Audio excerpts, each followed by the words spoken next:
Сәлеметсіздер ме оқушылар? Қазақ тілі мен әдебиеті сабағын бастаймыз. Жаңа сабағымыздың тақырыбы Оралхан Бөкей апамның астауы шығармасынан үзінді. Бүгінгі жаңа сабақта үзіндімен танысатын боламыз. Жаңа сөздерді сөздік дәптерге жазып қойыңыздар.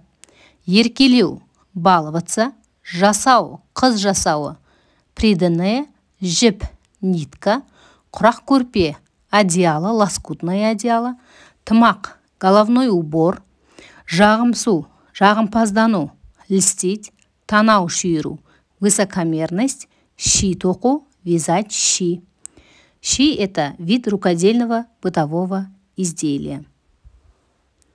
Бірінші тапсырмада берілген сұрақтарға ауызша жауап беріп көр. Сен еркесің бе? Сені кім еркелетеді? Атаң мен әжең сені қалай еркелетеді? Ол кісілер қай затты ерекше қастерлейді? Екінші тапсырма суретті сөздермен сәйкестендір. Бұл тапсырманы бірінші топ оқушылары дәптерге орындайды. Киіз басу, шана, құрақ көрпе тігу. Берілген сөздерді суреттермен сәйкестендір. Үшінші тапсырма айтылым тапсырмасы. Сұрақтарға ауызша жауап беріп көр. Оралхан Бөкей қай жерде туған? Жазушының қай әңгімесі туралы сөз болады? Әңгімеде кім туралы айтылады? Келесі тапсырма, төртінші тапсырма. Мәтінді түсініп оқы. Оқып болған соң, өз бетіңше тақырып қойып көр. Және мәтінді ой бөліктерге бөліп, жоспар құр.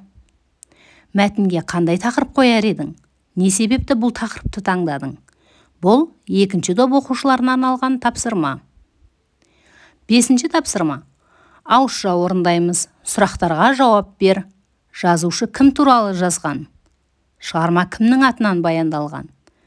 Апасы қолдан не жасаған? Бұл тапсырма барлық топ оқушыларына арналады. Алтыншы тапсырманы бірінші топ оқушылары орындайды. Сөздерді мағынасына қарай сәйкестендір. Мысалы, әпкемнің жасауы. Бағыт сызықпен көрсетсеңіздер болады, немесе сөз тіркесін құрастырып жазсаңыздар болады.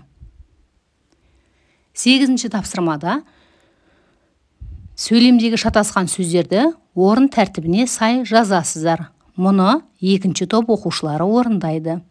Мысалы, қызыл тонымды киіп, далаға ойнауға шығамын. Осы сияқты қалған үш сөйлемді ретімен жазып шығыңыздар. Оқу тапсырмасы, яғни үйге берілетін тапсырма, 11-ші тапсырма. Әжеңе не анаңа хат жазып, қалай жақсы көретініңді жеткіз. Хатта берілген сөздер мен сөз тіркестерін қолданыңыздар. Осымен бүгінгі біздің сабағымыз аяқталды. Келесі кездескенше сау болыңыздар.